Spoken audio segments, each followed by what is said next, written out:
Welcome back mga katambalan, mga hot topic and issue pag-usapan natin. Update po tayo kay Barbie Fortesa at kay David Licauco na kung saan nga po ay nag-post nga po itong si Barbie Fortesa sa kanyang social media account ng ilang mga kaganapan nung nag-birthday nga itong si Genre nung isang araw at ipinakita nga itong si Barbie na talagang masayang-masaya nga sila na magkakasama at pinuntahan pa nga itong si Genre ng happy birthday at pinag-blow pa nga ng cake. Makikita nga itong si Barbie na tuwang-tuwa at blooming itong si Barbie sa bawat ipinopost nga niya na picture o video sa social media account. Samantalang si David Licauco nga po ay nag-post din na ito ay nasa isang photoshoot.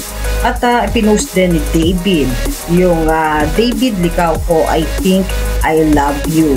Kung saan nga po nung paraan ay meron nga itong si David na ipinost din sa kanyang social media account na nasa isang recording ito.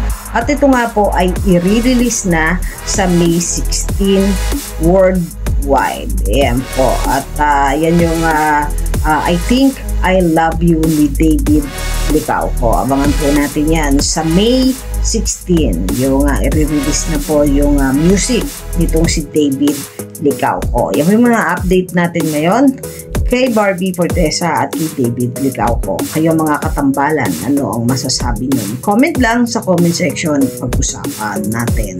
Yan ang mga hot topic and issue dito lamang sa Tambalang JK.